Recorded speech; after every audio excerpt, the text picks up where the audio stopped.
Thank you so much for staying with us, and joining us now is Dimas Kiprono, Safety and Dignity Manager at Amnesty International. Thank you for making time. Before you walked in, we were talking about the freedom of speech and whether it's being curtailed. What are your thoughts? Because I know you listened to part of it. Well, freedom of speech in Kenya is under threat. It's under threat. Yeah, freedom of speech is a very wide right. Yeah. It has to do with even the freedom of expression, right to protest, right? So it's you being able to articulate what you're feeling about what is going on around you. If we are even going to talk about what happened in Mwiki and Kasarani like 2 weeks ago, that is a form of speech. When you want to say that I'm not very happy about the roads here. Well, so freedom of speech is under threat in Kenya. Because what I heard before was that we were talking about the political space. And I'm wondering whether, even as we talk about the BBI and so on and so forth, whether there is only one truth or there's only one position that is supposed to be the cure-it-all for all Kenyans. Right. Yeah. Okay. Let me throw the conversation back to Jerotich. Before we took the commercial break, I had asked her, how do you define freedom of speech? You're an active citizen, a familiar face behind KPLC Kenya, and I like what you call yourself, an active citizen. So for you, with the ongoing challenge of how you define free speech, what is free speech to you? How do you define it? I think free speech, which is one of the elements under this whole freedom of expression space that my brother Okia referred to, freedom of speech is that ability to, without any fear, speak up and out about something that is bothering you on your behalf or on behalf of others.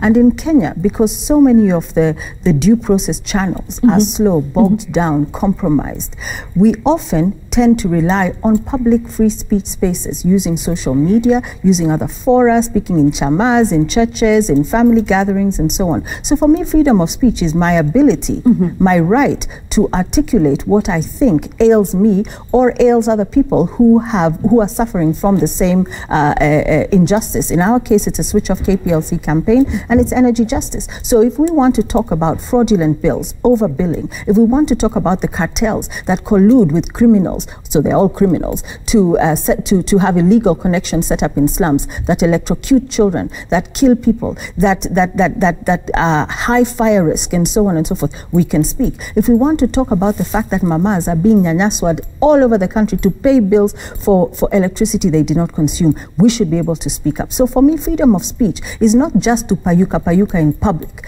but it is to actually say, I'm here on behalf of other people. Can your freedom of speech be harmful to your neighbor?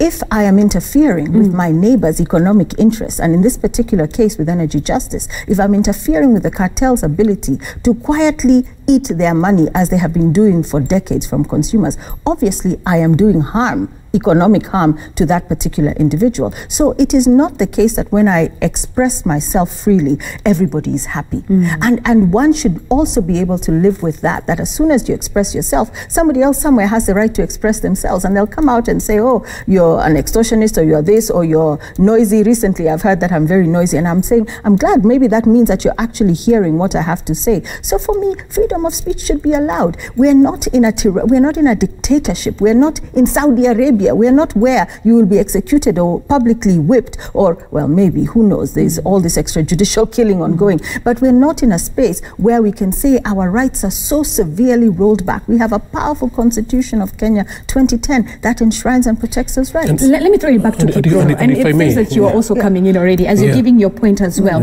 You know, you've talked about how freedom of speech is under threat in Kenya. Yes. Paint for me an image of how that is specifically curtailed or tailor-made to Kenya, how freedom of speech is threatened here in Kenya, as you also answer back to Jerotich. So Kenya has a very unique constitution, and the freedom of speech clause, Article 33 in the constitution, is very unique in that it is self-regulating. It tells you what you can and what you cannot say. So under the constitution, Article 33(2 talks about freedom of speech is accorded to everyone except when you are doing propaganda for war, incitement to violence, advocacy for hatred, right? Right. Yeah. So what we are seeing right now is that there are new or new imagined limitations to freedom of speech that are outside what is contemplated under the Constitution. E.g.? I think one of them is that if you're against BBI, then perhaps your speech is not quite legitimate. Okay. Yeah. And the president, being our president, as the president of Kenya, and he says that he wants to unite Kenyans, but his wish to unite Kenyans cannot bog down other people's views on what this unity means in the first place, right? So when other forms of speech, when other assemblies are done against what he plans or what he and Raila plans, it cannot be that that is the only truth that is in Kenya. Right.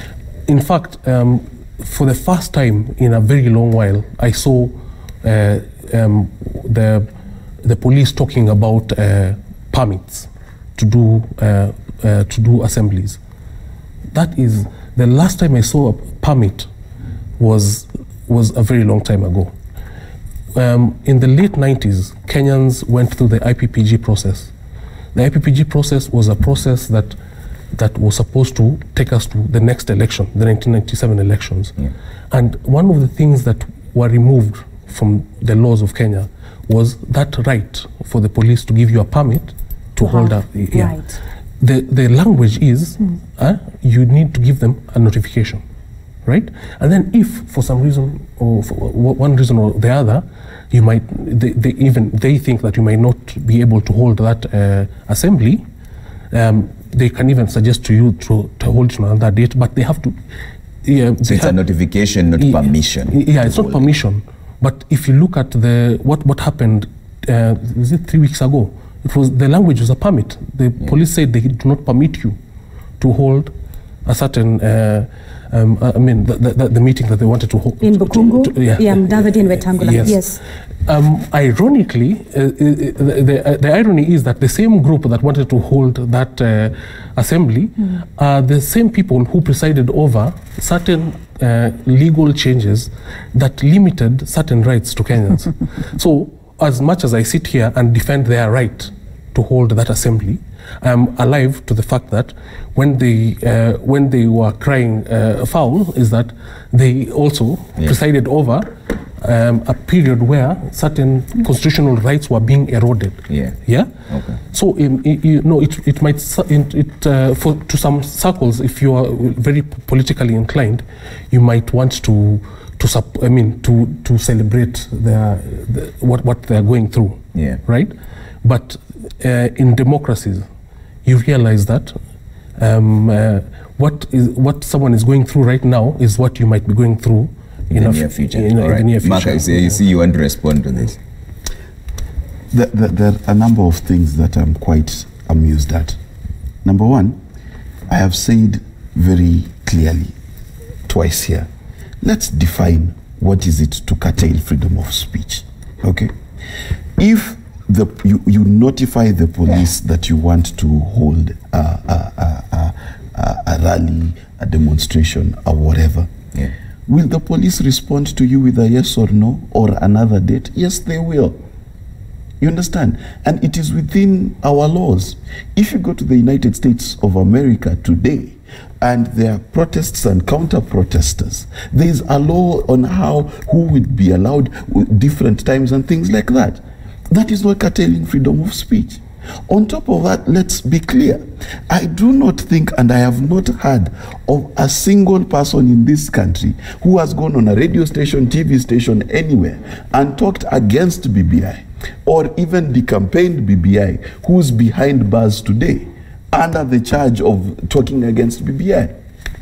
You know, we like to say things in this country because it is the popular thing to say. Because right now, being angry in this country is the best thing. So if you say that, give me an example of how it's being curtailed, and then you say the president being displeased with them holding rallies is curtailing freedom of speech, then should the president be displeased?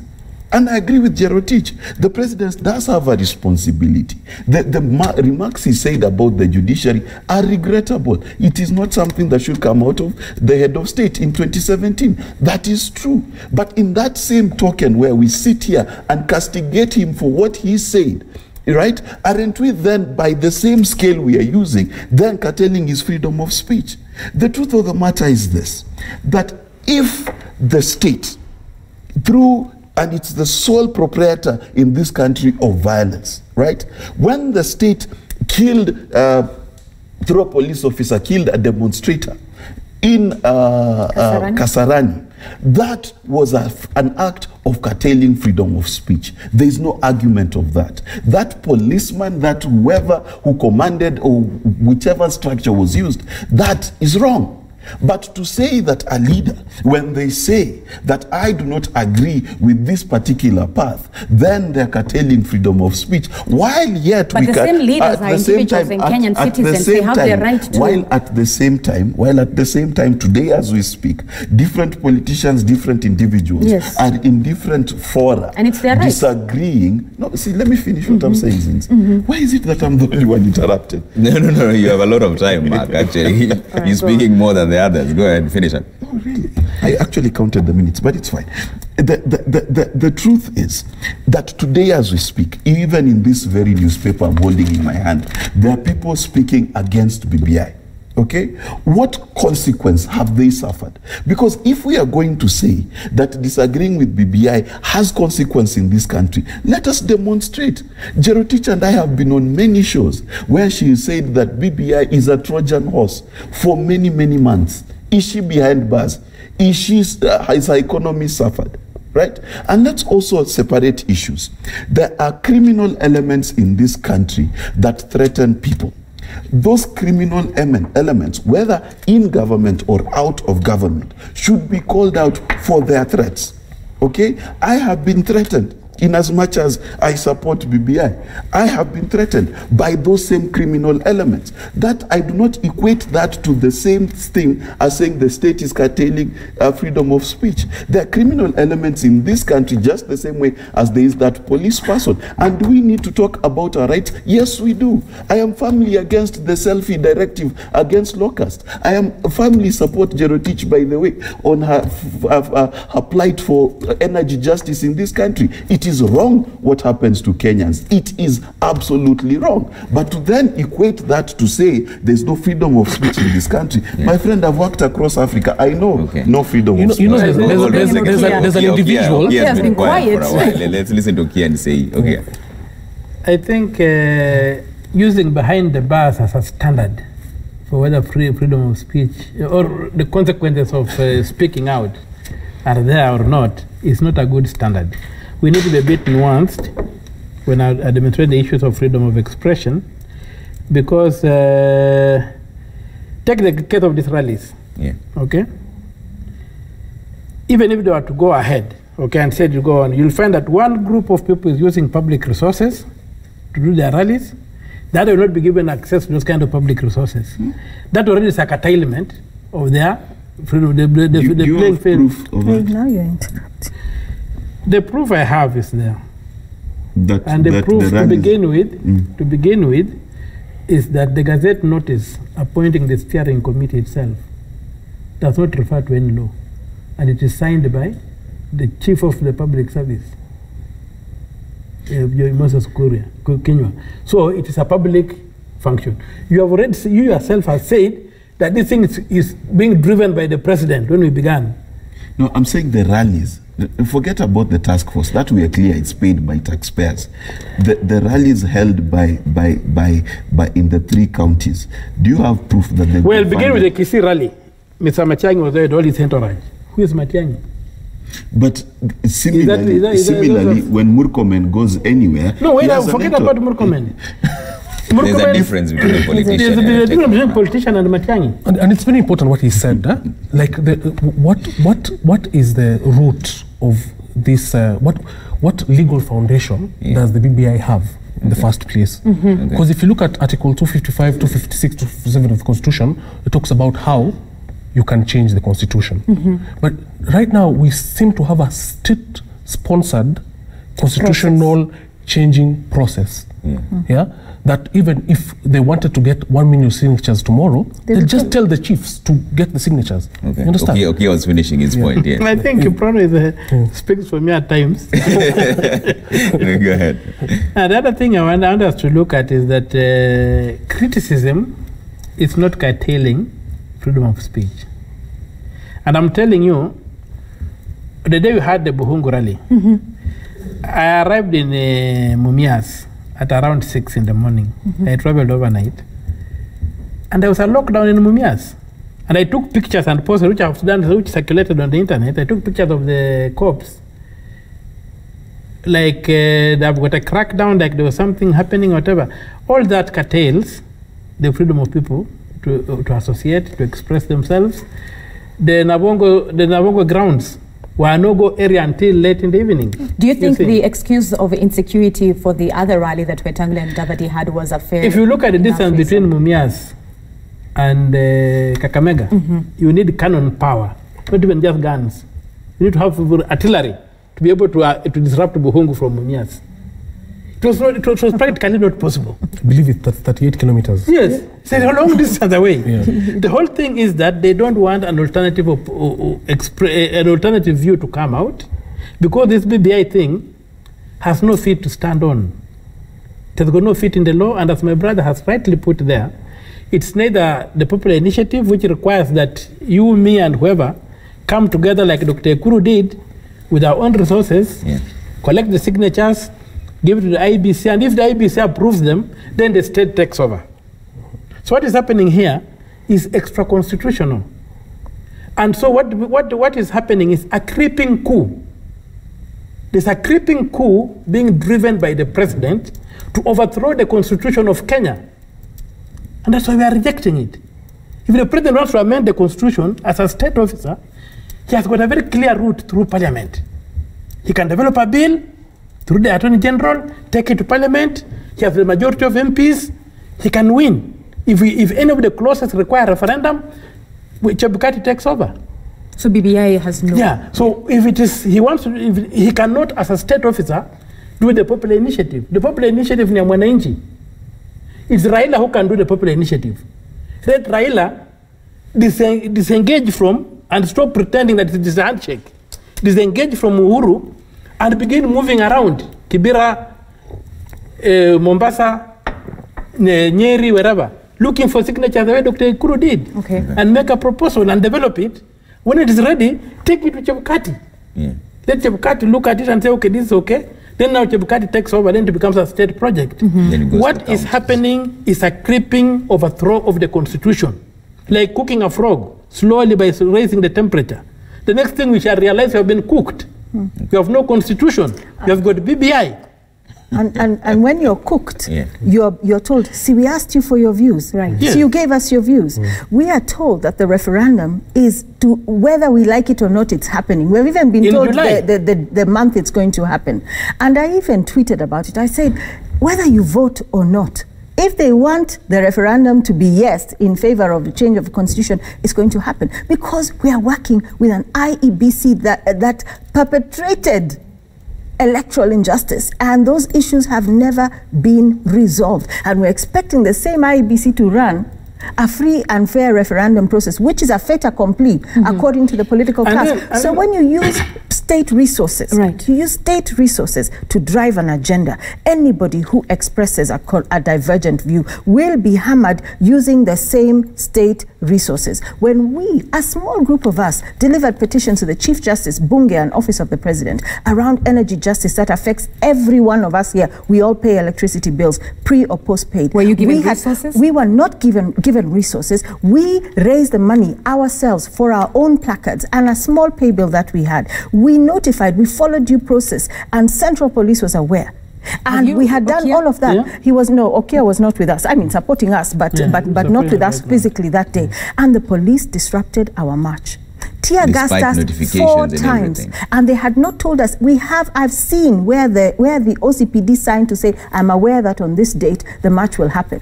And on that very same day, there was no police there to escort us and move with us as we marched down the street. They arrived further down, halfway down Kenyatta Avenue, started intimidating us. So when you say that it is, I completely agree with Okia, when he says that state resources that are used to intimidate the dissenting voice. This is how Kenyans are held hostage forever by a regime which, in my opinion, since 2017 is illegitimately in power in any case. So we have a very big problem. Right. We need to take a commercial break, come back with your views, but also this conversation continues. We also want to bring in the aspect of law in just a little bit. 22422 is our SMS line at Citizen TV Kenya on Twitter. See you in a bit.